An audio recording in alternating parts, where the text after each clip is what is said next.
بسم اللہ الرحمن الرحیم۔ اسلامک ٹیچر پاکستان کے ناظرین کو السلام علیکم۔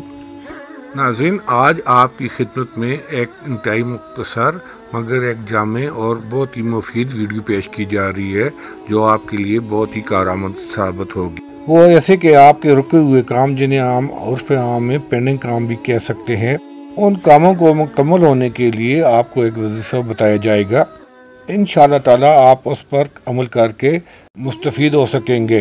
اکثر و بیشتر ایسا ہوتا ہے کہ جب بھی کوئی انسان کوئی کام شروع کرتا ہے، وہ آگے چل کے رک جاتا ہے، وہ پینڈنگ ہو جاتا ہے، وہ معطل ہو جاتا ہے، جیسے جو بھی کہا جائے، یعنی کہ وہ کام رک جاتا ہے۔ اور ہمارے ذہن میں ایسے وہم و گمان پیدا ہوتے رہتے ہیں کہ جیسے کسی نے ہم پہ جادو کر دیا ہے، کوئی اور ایسی بات ہوگی ہے، کسی اور نے شخص نے اس میں کوئی رکاوٹ ڈال دی ہے۔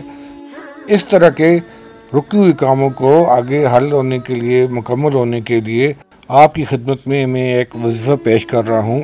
وظیفہ کچھ اس طرح سے ہے کہ آپ نے شروع اور آخر میں درود ابراہیمی پڑھنا ہوگا، اور اسے مرد حضرات عصر کی نماز کے بعد مسجد میں ادا کر سکتے ہیں، اور خواتین چاہیں تو گھر میں ادا کریں گی۔ وظیفہ کچھ اس طرح سے ہے کہ کن فیکون کی تسبیح 300 بار آپ نے پڑھنی ہوگی۔ میں ایک بار پھر بتا رہا ہوں کہ کن فیکون کی تسبیح 300 بار پڑھنی ہوگی، اول و آخر درود ابراہیمی کے ساتھ۔ مرد حضرات اسے عصر کی نماز کے بعد مسجد میں ادا کر سکتے ہیں، اور خواتین گھر میں ادا کریں گے۔ آپ چاہیں تو 300 دانوں کی ایک تسبیح بنا کر اسے پڑھ سکتے ہیں، یا اگر چاہیں تو 100 دانوں کی تسبیح بنائیں اور اسے 3 بار پڑھ لیں۔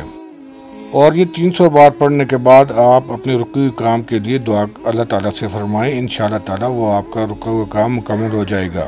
اگر آپ کو میری ویڈیو اچھی لگی ہے، آپ میرے چینل پر نئے ہیں، تو مہربانی کر کے میرے چینل کو سبسکرائب کر کے اس ویڈیو کو شیئر کریں دوسرے مسلمان بہن بھائی بھی، تاکہ اس سے مستفید ہوں۔ اپنا خیال رکھیے گا۔ اللہ حافظ۔